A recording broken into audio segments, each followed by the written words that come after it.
Já parou para pensar no que você tem priorizado? Você vive correndo atrás de 1000 coisas. Mas, e Deus? O que vem dele é para sempre. Assista o nosso vídeo. Temos uma mensagem para você. Shalom. O servo. A língua é fogo de iniquidade, quando usada para destruir. Assim diz o servo. Atualmente, temos visto a língua ser usada como uma arma que destrói, mais do que edifica. A palavra de Deus sempre nos alerta que a língua pode ser uma ferramenta de bênção ou de destruição.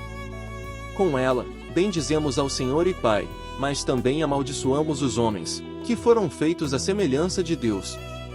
Nos tempos em que vivemos, a língua tem sido frequentemente usada para construir narrativas falsas e mentirosas, com o único objetivo de destruir pessoas, instituições e até mesmo nações inteiras.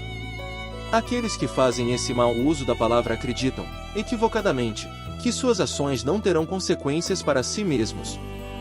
Difamam, mentem, caluniam e dão falso testemunho, sem considerar o peso de suas palavras.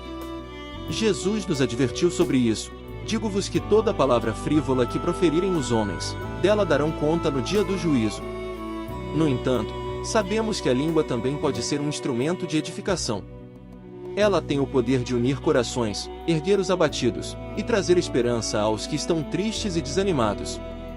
A palavra de Deus é capaz de transformar vidas, dar ânimo aos que sofrem e direcionar aqueles que estão sem rumo. Por outro lado, a Bíblia nos alerta sobre os perigos do mau uso da língua. Ora, a língua é fogo, é um mundo de iniquidade. A língua está situada entre os membros do nosso corpo e contamina o corpo inteiro.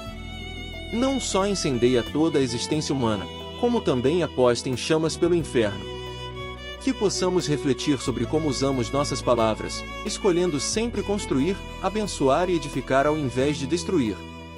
É comum vermos pessoas, influenciadas pelo mundo e pelas trevas, usarem a língua sem medir as palavras, sem se importar se irão ferir, difamar ou até mesmo cancelar alguém apenas por discordarem do que foi dito, ou por não compartilharem da mesma opinião.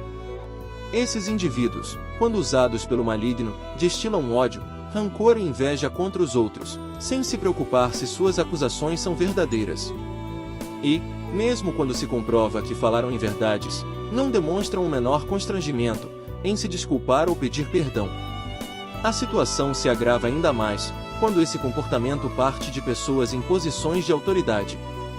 Quando juízes, governantes e outras lideranças utilizam sua posição para mentir, enganar e difamar, aqueles que não compartilham de sua visão, tornam-se responsáveis por consequências ainda mais severas diante de Deus. Não vos torneis, muitos de vós, mestres, sabendo que havemos de receber o mais duro juízo. Esses esqueceram o que Jesus disse, porque pelas tuas palavras serás justificados, e pelas tuas palavras será condenado. Presenciamos diante dos nossos olhos, pessoas difamando, caluniando, mentindo, fofocando contra pessoas, que elas não gostam, apenas por ódio, inveja, preconceito, ferindo, humilhando e marginalizando. Por serem covardes, medíocres e incapazes de não poderem fazer o que essas pessoas fazem. Existe uma lei que é a lei da semeadura. Aquilo que se faz contra uma pessoa, sendo ela inocente, voltará contra aquele indivíduo que usou de mentira e difamação, em breve. Isso é a lei da semeadura. O que se planta, se colhe. A morte e a vida estão no poder da língua. O que bem utiliza come do seu fruto.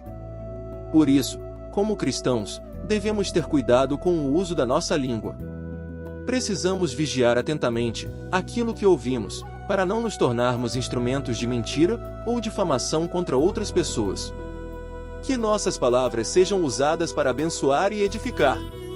Devemos evitar linguagem imprópria, palavrões ou qualquer tipo de maledicência, pois essas atitudes entristecem o Espírito Santo.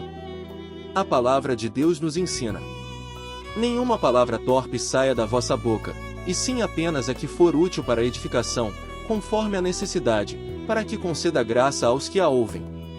E não entristeçais o Espírito de Deus, no qual fostes selados para o dia da redenção. Que a nossa língua seja um instrumento de bênção nas mãos de Deus. Shalom plena. Maranata.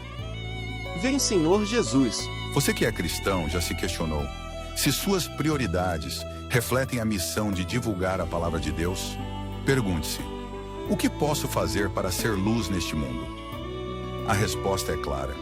Apoie ativamente os que divulgam o Evangelho.